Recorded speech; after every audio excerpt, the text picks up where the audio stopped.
Welcome back to the show, everybody. The one and the only, the triple to G.O.D. Flanked by the Squadron, live right here on Team GR Rep TV. And yo, we got some pro wrestling brew that we need to get into with that SummerSlam 2019. Presented to you by the WWE because it is indeed the hottest event of the summer.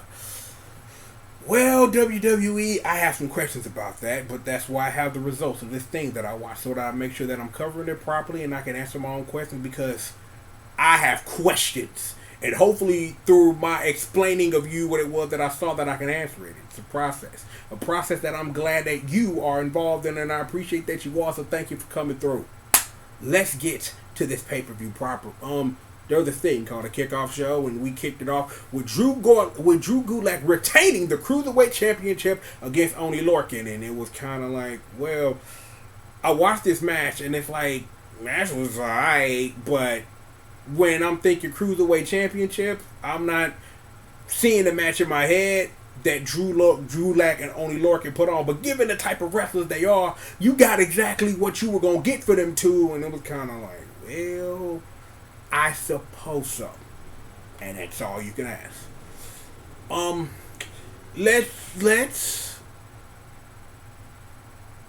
Because I need to put my head around this, because this is the one thing I really wanted to get into other than the other list of things that I have to get into. Buddy Murphy. Some dude named, Cedric Alexander, some dude named Roman Reigns. Buddy Murphy was in a match with Apollo Crews, and Rowan came out and kicked Buddy Murphy's head off and then powerbombed him because Buddy Murphy said that he made Roman Reigns act really horrible as he pretended for things to fall off on him. That was a jumble of a mess. Let me try to untangle my jumble, right? Here's the weird question that I have. When you bring up people from 205 Live, do you really need to attach Roman Reigns to them for them to get over? Probably not. But see, at the same time, here's what I know and understand. Number one, when they were chanting Cedric needs a contract, the same people who normally watch this stuff from week to week who watch Raw and SmackDown are not the same people who are at the Cruiserweight Classic. So fine, I kind of get that if you take the boy Cedric and put him with Roman Reigns, you can kind of sort of try to get him over on the fan for it to matter. Bad news for Cedric Alexander. As much as I love him, it didn't help you much, bruh. So, that, right? Buddy Murphy takes a massive L and gets his ass whooped by Roman by sitting up here saying that, I don't know, Rowan did, and it's like, what? Because, see, here's my other question.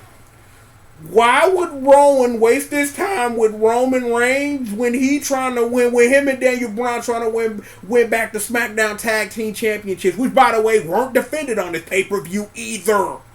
Also, the same goes for another group that we'll talk about later who didn't defend their titles either, but were involved in a match for some reason or whatever. Poor Apollo Crews, but what can you really do about that?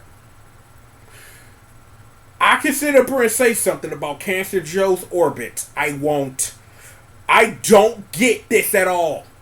Why do people who coming up from 205 Live need to be attached to Roman Reigns to matter when they could... Buddy Murphy, you give him the opportunity as the Bruiserweight could get over on his own. You telling me, bruh, on hood, that Cedric Alexander ain't good enough to get over on his own by himself?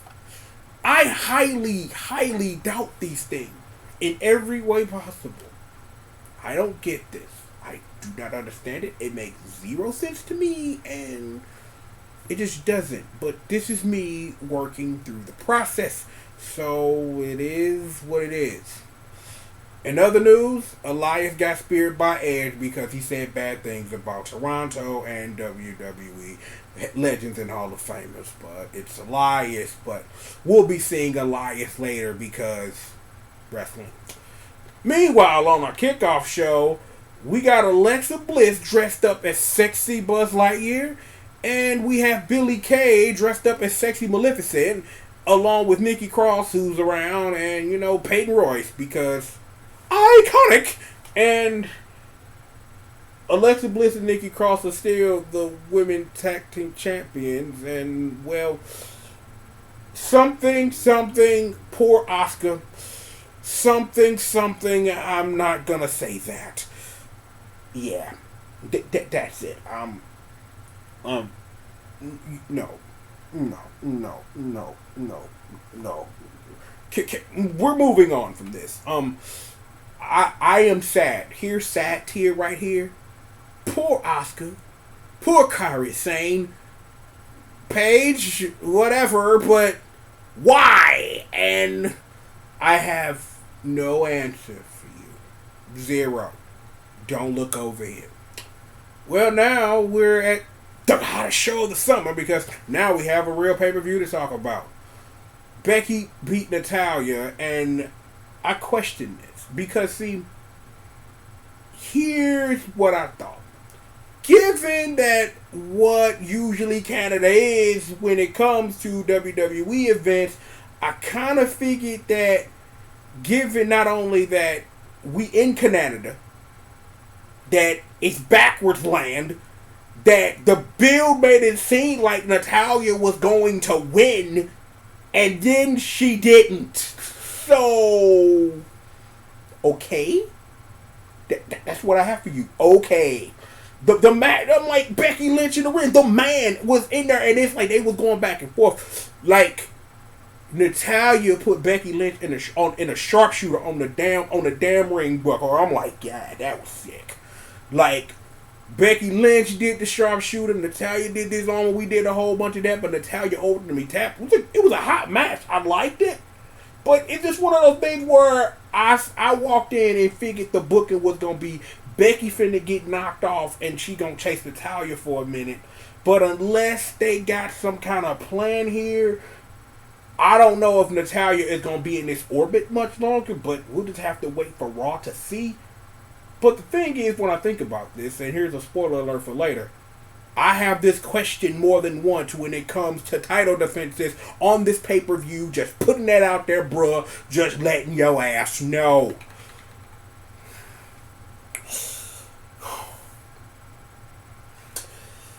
Granddaddy Goldberg murdered Dolph Ziggler because Granddaddy Goldberg murdered Dolph Ziggler. That was a match, ladies and gentlemen. That just yes, Dolph super kicked him a couple of times, but then spear, jackhammer, win. Walk away, Dolph talks shit, Goldberg comes back down, kids him another spear.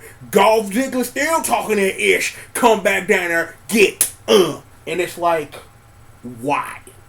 Because see, here's the thing that I've been asking myself during this whole build, that him and the Biz or whatever, and Shawn Michaels in a super kick, and all this stuff of, I don't know what they trying to do with my boy Dolph. Like, I remember there was one time I believed in this character. And it's like, this is a character like 3 characters ago, was I'm the underdog. Not that he was sitting up here saying it every week and how he's deserving of everything because he's Dolph Ziggler, silly the soul. No, I believed in this character that, you know, that your comeuppance will come. And it did. And you had one of the greatest moments in wrestling history, in my view, when you cashed in Money in the Bank after WrestleMania, and we all loved you.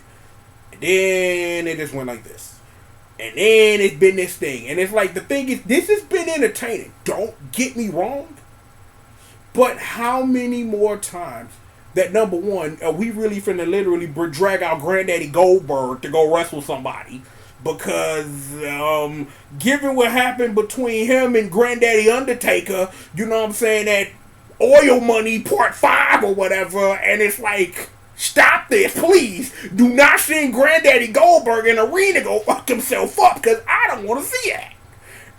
That's just me. Just me personally. Stop sending Granddaddy Goldberg out here to go do these little 3-second matches, bro. I'm like, I love you, Granddaddy Goldberg, but go sit your ass down somewhere. I don't have time for this shit at all. No, I don't. So don't do it. It's like, I get it, but I don't get it. but I get it. So it's kind of like, well, fine. But stop wheeling out my granddaddy Goldberg to set up her and go murder Dolph Ziggler. Stop doing it. Like, I was semi-okay with this. Like, when he shocked Brock and then Brock sat up her and murdered him, I was fine with that. Oil Money 5 is when I was a rap on this Goldberg trying to wrestle. Because I want my granddaddy Undertaker quit wrestling too. But, whatever. These people gotta live and it's okay. And when it's Oil Money 35, Goldberg gonna be his ass back out there anyway. So what am I really saying here? You know what I'm saying? This was just bleh. And I'm just like, bleh. So stop wheeling out my granddaddy to go wrestle Dolph Ziggler or anybody else. Just let Goldberg collect a residual check for being in wrestling video games, which is a whole other video entirely, but we need to really talk about that because the answer to your question is no, you don't want to license the Thing to No Mercy. You kind of want the Def Jam Vendetta and Def Jam Fight for New York engines to make your AEW game. Ooh, AEW reference. Mentioned it. Okay, are we done here? I super think we're done here. Drizzy Drake Maverick, the not 24/7 champion, came out with, you know what I'm saying? It was a thing with the New Day and, you know, Up, Down, Down and Kofi, and we'll talk about Kofi and Randy Orton because I've been waiting to talk about this since Kofi called him out on SmackDown. Okay. I can do this. I can do this.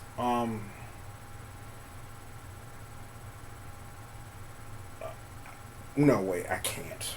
Give me a second. I need some water. I need some water for this. You think I'm a joke. I'm not, by the way.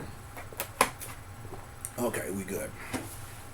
So, Ricochet comes out dressed like Nightwing. AJ Styles is with the OC, and it's like, as much as you guys want me to think about Original Club, I can only dare a think saying, ooh, what you say? It's a power bomb now. Ooh, what you... And it's just like, yeah. Yeah, Original OG Club, and it's just like, yeah, I guess. This is a thing because for some reason Luke Gallows and Carl Anderson are the tag team champions, and I watched that match and I'm just kind of like, why? But at the same time, my boys weren't defending it anyway, and I guess it kind of looked good that if everybody on the crew got gold, and I guess if y'all really trying to do, if the OC holding it and then the New Day doing it on SmackDown and stuff, it's confusing. This match was really good, even though Allison and Gallows got involved a little bit. But damn, that counter to that Styles Clash was fucking dope. That's the match, ladies and gentlemen. That counter to the Styles Clash was fucking dope. That's it. I'm like, it's AJ Styles and Ricochet wrestling for the millionth time. And as much as they kill it, this is something else I don't want to see anymore. If AJ Styles is going to be the U.S. champion, he needs to go find him something to do, and Ricochet needs to equally go find himself something to do. I'm like, I love this, but this has run its course for me. It just has, in general. I'm like, the first time we saw it was dope, but this is like, what, number 30? I'm being facetious, don't look at me like that, internet. But this has run its course. Ricochet ain't finna beat AJ Styles. You're not gonna book it that way. So let's just let it be what it's gonna be, and it is what it is. In other news, this just bopped into my head. In between Drizzy Drake Maverick and the New Day and this match, R-Truth and Carmella were dressed up as an English announce team because the 24/7 title, ladies and gentlemen, entertaining television. Riveting. Just riveting. Bailey beat Ember Moon. Were you looking for something else? I'm like, this match was okay. There was no build to this. Bailey, like, I want to give Ember Moon an opportunity, and you Bailey bellied her off the top rope. We should all be so happy that we watched this. I'm like, given what the rest of this pay per view was, this wasn't a pretty standout. Ember Moon to be champion one day is just not right now because Bailey, they got Bailey on his run, and that's okay. But given the rest of this pay per view, I think that's gonna come to an end sooner rather than later. KO be Shane McMahon. Why would he not? Why? What they gonna fire Shane McMahon for? It's like, when I think about this, I have been wondering for quite a while, like, what the Shane stuff was going to actually lead to, and hasn't done much of nothing for me. And, you know, Shane, my ace, and I'm just trying to figure out, like, what's really going on. Kevin Owens laying pipe bombs. Let me get both fingers in here. Let's run that back one more time, kids. Pipe bomb. Let's just get that out there. We've said the word of the day. It's pipe bomb. That's fine. I'm like, was this just Shane needed? It's like Shane just wanted to be in an angle and wanted something to do, because when I seriously think about this match, Shane didn't do nothing. Shane didn't do normally the stuff. Shane didn't dive off nothing. Shane didn't put a trash can in front of a fool head and drop kick it. Nothing. So what was this match for? I'm like, I will admit though, the build-up was pretty dope, especially that part when Shane put a whole announce table on his fool and start like curb thumping, nigga. Like, that was dope. Like, sat up here, ran and did all the stuff you did to get you did the good stuff on SmackDown. You should have brought some of that to the pay-per-view, Shane O. And I'm just like, yeah. Oh, Elias was here too, and he got involved. Where's Drew McIntyre? No one actually cares. But yeah, Kevin Owens still has a job. Did you really think that Kevin Owens was going to lose in Canada to Shane McMahon? Do you really think anyone in their right mind would fucking book that? The answer is no. Zero. I don't think so. It wasn't going to happen. I'm just like, it just was what it was. Okay.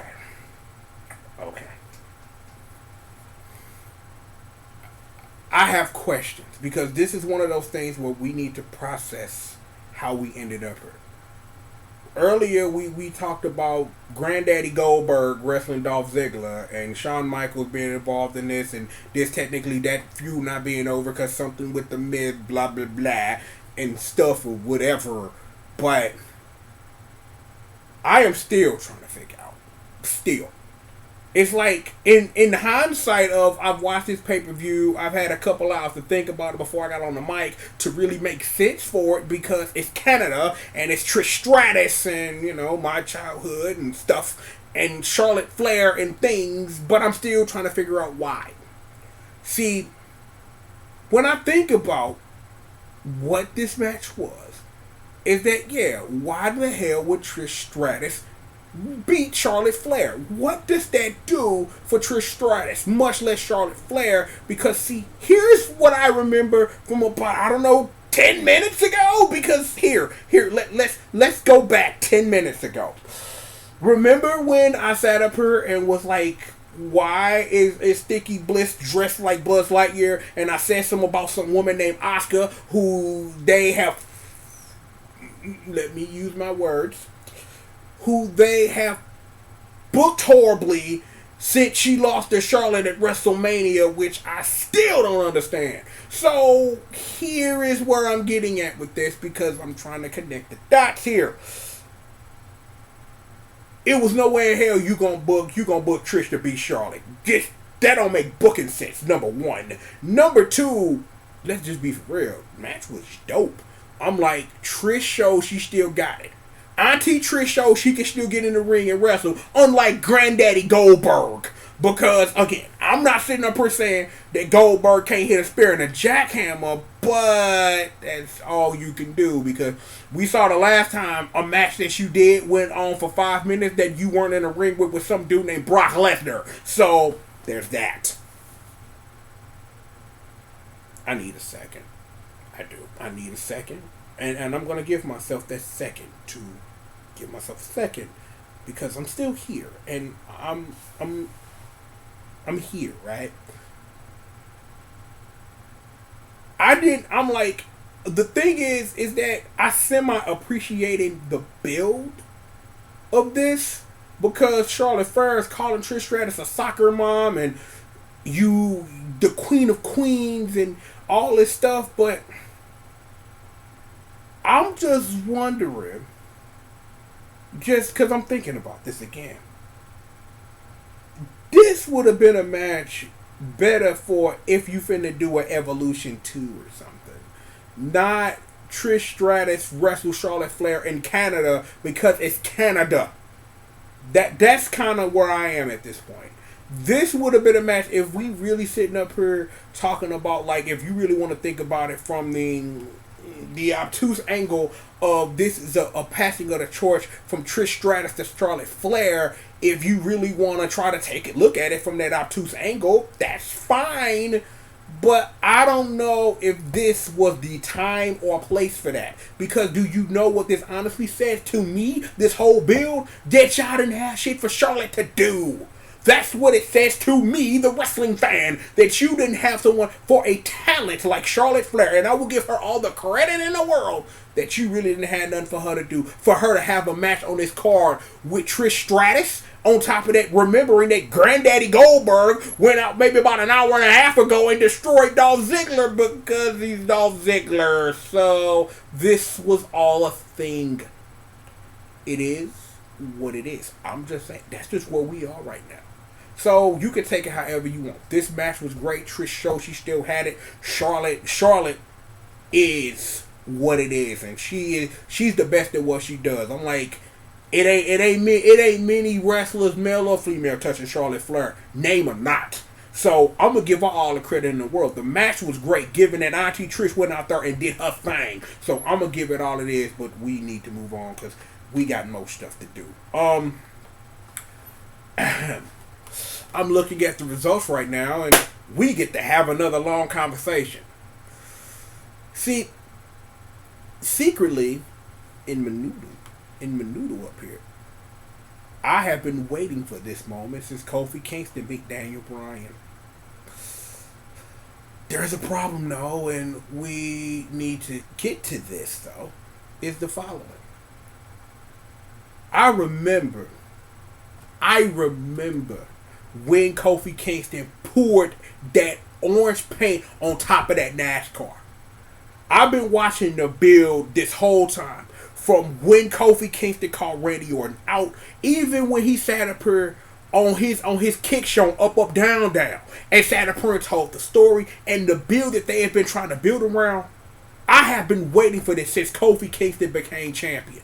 I've been waiting for him to get his comeuppance on Randy Orton because I felt as a fan the same way Kofi Kingston, maybe because it's like, cause I don't know whether Kofi Kingston, the man who works for the company, or Kofi Kingston, the character, if we can indeed and we shall separate the two, of understanding and knowing that when he went at Randy Orton, that was supposed to be his chance to get elevated. But all he did was just win 1 billion titles, which wasn't none. One of them was a World Heavyweight Championship until WrestleMania. But here's the thing, though. During this whole build, Randy Orton made the most legitimate accidental purpose point in history. Not that it would. Cause see, here's the thing. Let me lead with this. Not that it would have been booked that way, because Kofi becoming champion is a legitimate accident. Not that I'm sitting up here saying that Kofi don't deserve it. I'm like, it's very few people in the world more happy for Kofi Kingston being the damn champion as a fan of his than me. But Randy Orton is right. If Randy Orton wouldn't have went and stomped out Mustafa Ali, because he was still called that before they shortened his name, because that's just what we do around here, is that Kofi Kingston would have never been in the Elimination Chamber. He never would have got the chance to shine, and he never would have got that momentum, which would have led him to a world title match. If the booking people didn't see that they could relive the same moment with the person who was the current champion, which was the exact story that they told, who knows what would have happened if Ali would have actually not gotten injured, because I don't know whether that was he kayfabe got injured or actually got injured. Don't really know that information. What I do know, Kofi went in the Elimination Chamber, he clowned, and it changed his whole trajectory for his wrestling character. Which leads us to this moment now, which was, this match was dope until it ended in a double count out. So here's what's gonna happen. The next time Kofi Kingston wrestled Randall Keith Orton for real, Kofi finna lose mad clean, and I'm gonna be hella mad. That's where we are. That's where we are right now. Kofi Kingston gonna be booked to lose clean of this fool. Because this ended in a double count out. Because you don't want to like invalidate the reign by getting a New Day to be up in his business, and Randy Orton ain't got nobody to back him up. So you can't run that. Kofi is technically the face in this, so he can't resort to heel tactics and RKO, because I will admit that RKO spot was dope as hell. But man, Randy Orton can hit the RKO on a box of cereal and not mark the hell out. I ain't gonna lie.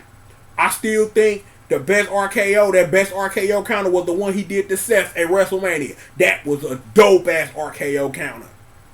The thing is, I'm not the only one that feels this way. When it comes to the match result, fans were chatting bullshit. Toronto turned on this match and said bullshit. I don't get why. Because actually, I'm glad I said this. Give me a second. I need some more water. I always need some water. That's really good. So, now that I have some water, I want to say this. This is important, right? This is important. I am trying to figure out, as someone who watches this the way that I do, and understands, and you know what? Let me rephrase that. Who makes the greatest attempt he can to understand this thing he loves, because he's been watching it since he's been a wee little tyke of understanding how wrestling works. Is I honestly, legitimately believe that Randy Orton gonna be Kofi clean. Like, that would be the most ignorant nonsense, and would like completely invalidate this dude's world championship reign. Because this is for real. Like I said, the reason why I am so excited and so invested in this, because this is a storyline that's been a decade long. Kofi Kingston had the opportunity to make it, because see, the thing is I'm going to say this live. I don't know, even if there was no alleged Randy Orton BS or whatever, which kept Kofi Kingston out the main event scene, would you have even at that time booked Kofi Kingston as a champion? That's the real question here. The real question isn't that he's the champion now, that Randy Orton or not. If he would have got to the main event scene, would you have ever put the belt on this man? I don't know. That's the thing. Because see, that's the thing that I've also been thinking about. That if it would have went the way Kofi thought it was going to go, and whether this is the man or the character, because again, we can separate the two, would he have ever, in that time back in the day, would he have ever been booked as a champion? The answer is a probably no.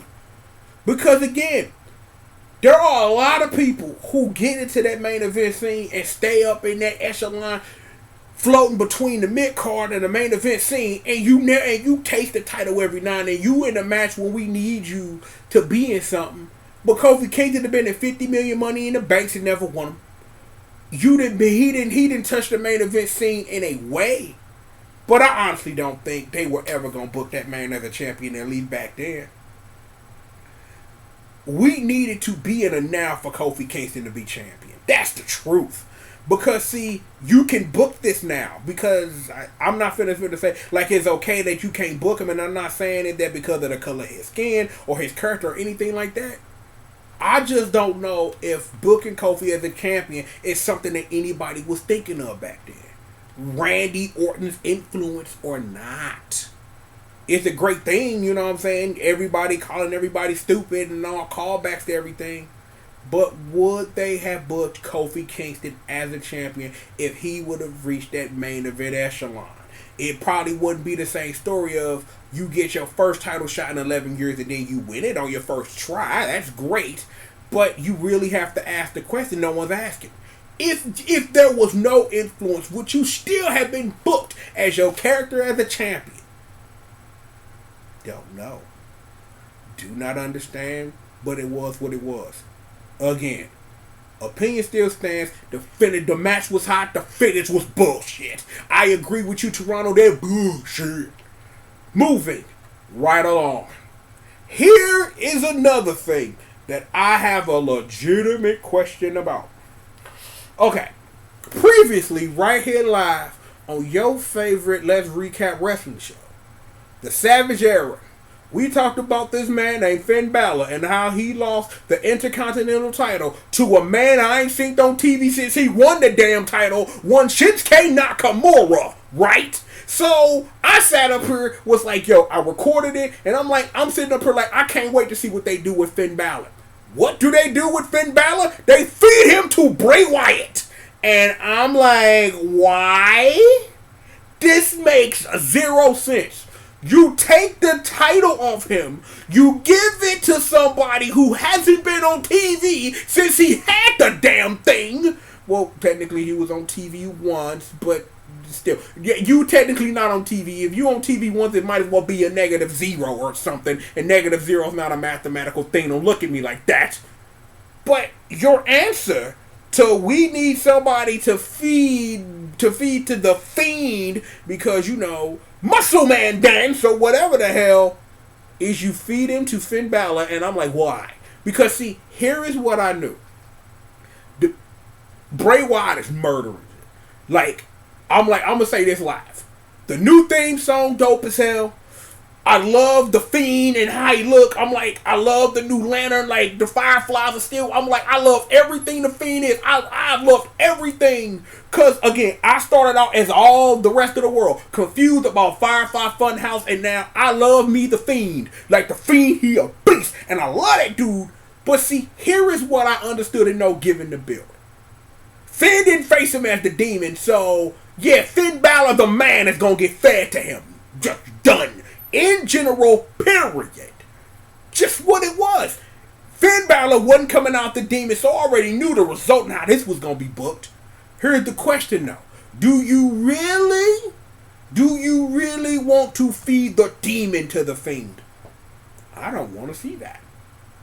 I'm like, Finn Balor, I'm like, unless Bray drives the Finn to a point to where the demon gotta come out, maybe. But I don't know if feeding the demon to the Fiend is what we should do booking wise here. That's just me. I will say this: the match was mad dope, just in general. Love the new use of the mandible claw.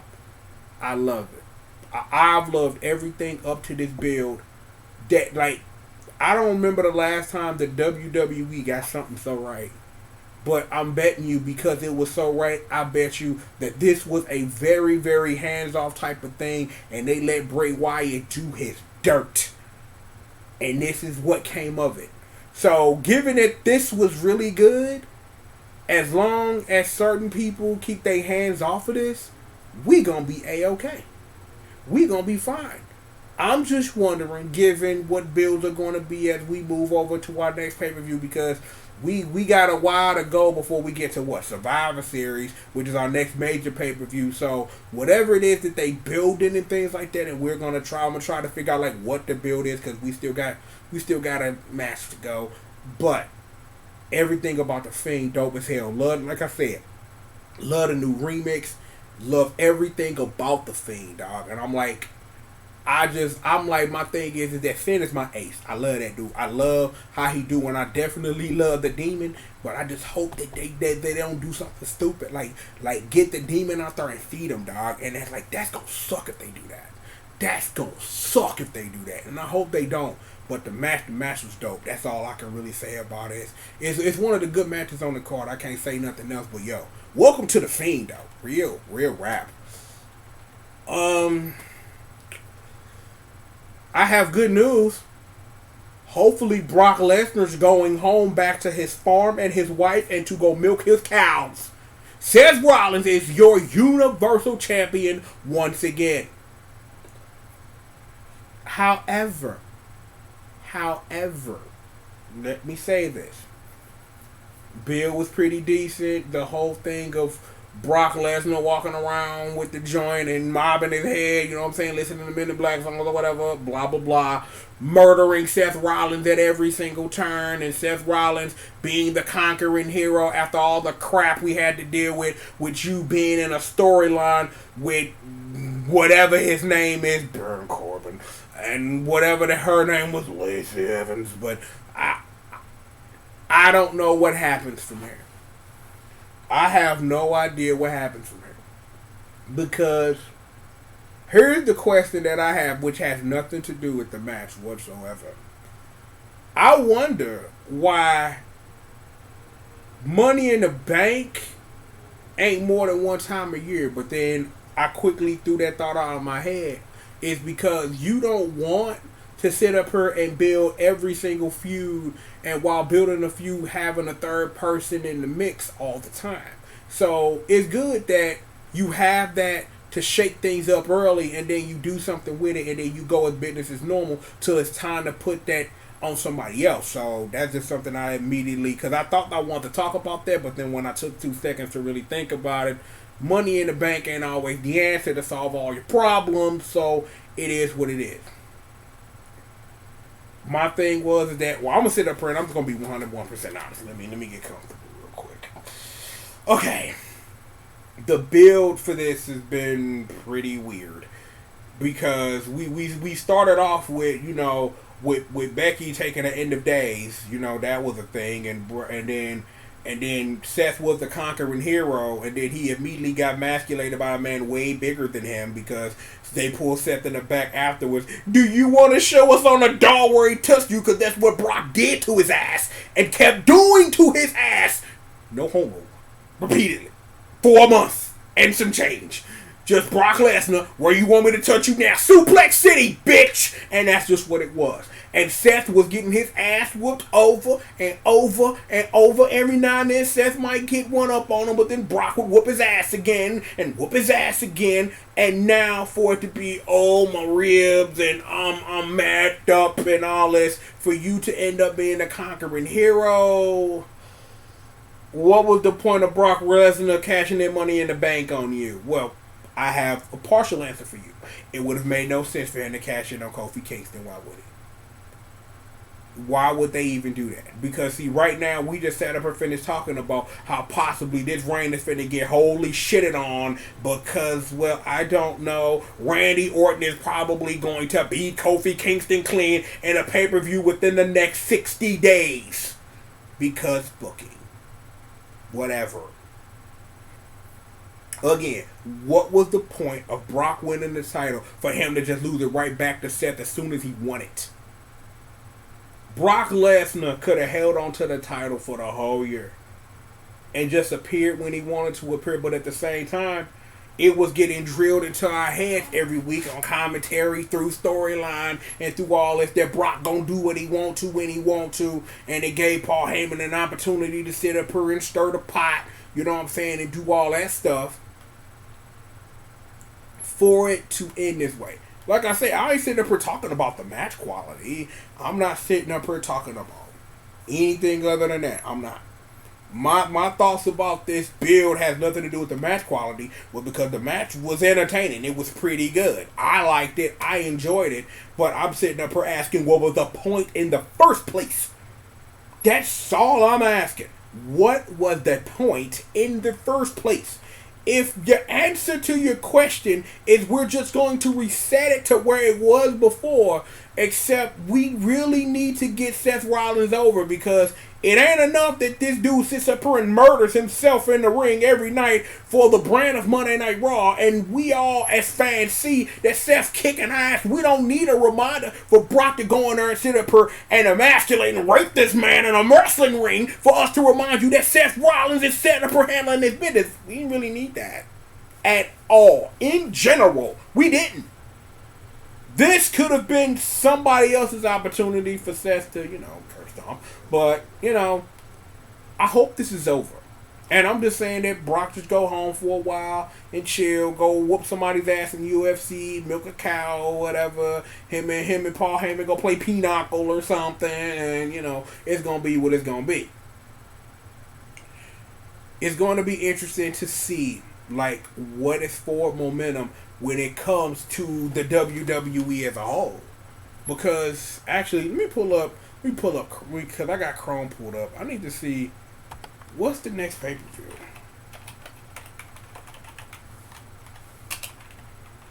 I want to see because I don't know what the next pay per view is. I have no idea. I couldn't even tell you because I want to know. So I'm pulling up something now because I want to know what's going to happen. Let me see. Oh yeah, I remember now. It's Clash of Champions. So from not most of the titles being defended tonight, every title will be defended at the next pay per view. So yeah. So never mind. Okay, we can do this. We can do this. So let me bring me up. Oh, this is me. Hello, me. I'm here. Hello, me. Okay, so given that I just remembered that, yeah, it was Clash of Champions, it's Bill gonna be mad interesting. Bill finna be mad interesting because all the titles are on the line. So expect a lot of number one contenders matches, some battle royals, a couple of tournaments, people to just insert themselves and scream that they're the number one contender. Raw and SmackDown is gonna be interesting for the next month because that pay-per-view is on September the 15th. I don't believe it's August. Like, I was just on a plane to LA and getting back on a plane to get back to the Lou, and it's August. And that was in June. You hear me? That was June. Like, the Bible say, yo, time is a lie, fam. Swear to God. Time a lie. But yeah, seeing that, yeah, it's Clash of Champions next. So, now that I think about it in that context, some of this stuff kind of makes sense. I still don't want to see it, but I honestly believe that Randy Orton is going to be Kofi clean at Clash of Champions. I don't think they done. I think you gonna find somebody for Seth. You finna get some tag team title stuff going on with all three of your tag team titles. Find out something to do whatever we did this with my uncle 50 years ago of I did it for Roman and I did it for the people. Nobody honestly wants to see that anyway. I'm just putting that out there. Not saying that I ain't got no beef with the boy Cancer Joe at all. I don't. I love Roman Reigns and the work that he put in. I'm glad that his big cuz The Rock is sitting up here showing him love, so that when it's time for him to move on, that he gonna have already something. That's good. That fam looking out for fam, and also that Doggy Kruger's in that movie too. And yeah, seriously, Doggy Kruger is in a Hobbs and Shaw. I didn't know if you knew that. But one of my favorites of all time, both in Sentai and in Power Rangers, is in Hobbs and Shaw. I'm just putting it out there. You know what I'm saying? It just is what it is. Like, I'm just telling you what it is. Real talk. I'm just telling you. But yeah, I'm really literally interested to see what these builds are going to be. It's like, this ain't bragging rights or whatever pay-per-view of Survivor Series or whatever of champion against champion. No. It's going to be because Chad the Champion is every title defender. No, wait, that's Night of Champions. Night of Champions. Well, actually, let me pull that back up real quick. Let me pull that back up. Is there a Night of Champions this year? Let me take a look and see. So it's the immediate stuff we got going on is we got Clash of Champions, then we got Hell in a Cell, then we got Oil Money number 47, and then we got Survivor Series. So we got the Royal Rumble. The Royal Rumble is in January, so our road to WrestleMania begins. Our road to WrestleMania will begin probably right after. Because we got so Survivor. So we got Survivor. So TLC is right before. It's right before the Royal Rumble. Okay, so that makes sense. That's fine. We can do that. You know what I'm saying? Okay, So we got Clash of Champions, Hell in a Cell, Oil Money number 627.84, Survivor Series, Tables, Ladders, and Chairs, the Royal Rumble, and you're filling the pay-per-view because usually around that time is you have whatever it is they're going to do. You have usually the Elimination Chamber and Fastlane for your course corrections for WrestleMania, and then WrestleMania itself. So yeah. So yeah, this is gonna be an interesting build to Clash of Champions, because if Clash of Champions is going to be what it's gonna be, and not like Night of Champions, they're gonna be Clash of Champions of whether or not let me see, because let me take a look at what Clash of Champions was back in 2017. Let me see.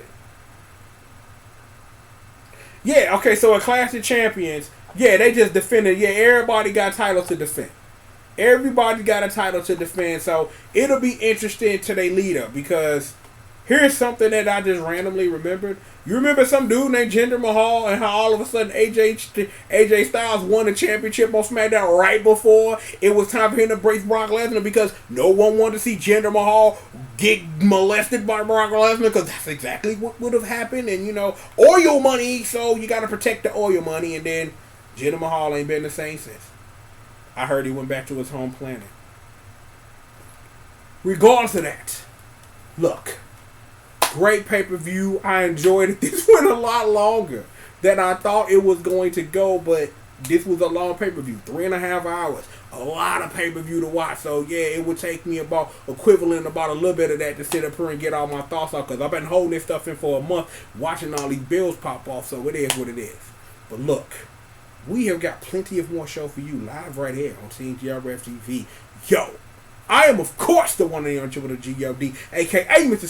CRACKCOCINE, hashtag entertainment #1 dope man, the baddest monster in existence. Bye, y'all. Always got my back, always and forever. Squish Murder and the crew, the congregation, amen. Bessie, Janine, and Magdalene holding down your unos, your thraces, your cuatros, and your cincos, the 1, 2, 3s, and 4. I said 1, 2, 3, 5. I can't even count in Spanish. In English, the 1s, the 2s, the 3s, and the 4s, baby. Yo, and you. Thank you for coming through. If you made it all the way to the end of this, yo. If you ain't one of our regulars and you want to get down with the squadron, this is what you need to do. Subscribe button, bell, social media links, and ways to support this show with your monetary value if you want to hold it down.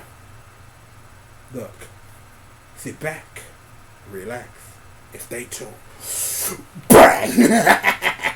Like I said, I'm of course the one and the only. You're live right here on Team GRF TV, and yeah, if you want more, we've got plenty for you. Like I said, we have got more show for you right after these commercial messages. Ooh-wee, man, feels so good. Yeah, man, so gonna be a nice, interesting build. See you guys when it's time for Clash of Champions.